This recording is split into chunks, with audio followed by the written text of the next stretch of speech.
La photo artistique au Congo-Brazzaville, un art presque méconnu. C'est le constat qui se dresse des photographes congolais qui jusqu'alors ne font que de la photo de cérémonie. Mais pas la photo artistique, la photo thématique et qui décrit le vécu ou le quotidien des Congolais. En vue d'intéresser les jeunes dans cette nouvelle lancée, Mediaplus Océan est allé à la rencontre de Robert Nzaou, photographe professionnel qui fait de la photo artistique ce vendredi 9 septembre 2022 à son domicile. La photo professionnelle, c'est la photo qui se démarque un peu de la photo qu'on voit tout le temps dans la rue, c'est-à-dire les photos d'identité, photos de mariage, photos de décès, tout ça. Moi, quand je parle de photos artistiques, professionnelles, je fais allusion aux artistes photographes qui utilisent la photographie pour raconter des histoires, pour aborder des thèmes. C'est ça, c'est ce que moi j'appelle photographie artistique. De la même manière que l'écrivain écrit des poèmes ou des romans, de la même manière qu'un peintre peint des tableaux, c'est la même manière que le photographe s'exprime en utilisant l'appareil photo. L'objectif, c'est de raconter des histoires, parce que c'est aussi un travail de conservation, on va dire. Parce que le temps qu'on vit maintenant, il doit être enregistré.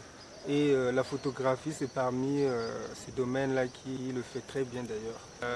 Si on prend l'exemple de Pointe-Noire, par exemple, les photos de Pointe-Noire de 1950, parce qu'on veut savoir comment était la vie de Pointe-Noire avant nous.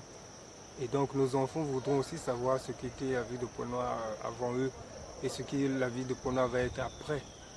Et donc on doit écrire notre histoire et notre métier de photographe, c'est ça en fait. C'est en 2015 que je commence vraiment à apprendre ce métier. Voilà.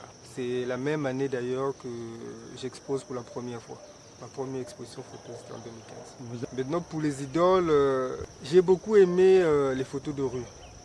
C'est un genre de photographie qui n'est pas populaire, surtout ici au Congo, parce que jusque-là, je crois que je suis le seul, si ce n'est que vraiment, on n'est vraiment pas nombreux à faire ce genre de photographie. C'est une photographie où tu prends les photos des gens qui passent dans la rue sans demander leur permission. Donc tu veux raconter la vie telle que ça se passe en fait. Parce que quand tu demandes à quelqu'un de poser, ça change tout. Il n'est plus dans son élément en fait. Et nous, les artistes, photographes, peintres, sculpteurs, au Congo, on a des difficultés. Parce qu'on n'a pas ces endroits-là où on peut aller montrer notre travail. On n'a pas de galeries, on n'a pas de musées. Donc quand on finit de travailler, qu'est-ce qu'on fait? On est obligé de se lancer dans les réseaux sociaux pour partager. Donc c'est pour ça que j'expose à la maison. On est obligé de créer des méthodes alternatives. Maintenant pour ceux qui veulent se lancer dans le métier, moi j'ai toujours dit ça, on est en mission. C'est-à-dire qu'on a une histoire à raconter, on a une histoire à conserver. Et la photographie nous permet de le faire. Donc quand tu te lances dans ce métier, oublie tu vas vendre, tu vas faire, ça va venir tout seul. Mais il faut que tu t'armes de patience parce que tu es là pour une mission aussi, voilà, aussi importante que chercher à vendre le travail. Peuple, il faut raconter l'histoire des gens qui sont autour de toi. Il faut montrer que les Congolais, voilà, ils sont intelligents, c'est des gens bien, voilà. Donc, dans mon travail, c'est ce que j'essaie de faire.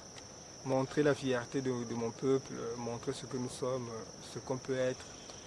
Voilà, donc je suis sur Instagram Robert Nzaou, sur Facebook Robert Nzaou. Et voilà, je crois qu'à partir de là, vous trouverez mon email adresse et tous les autres détails.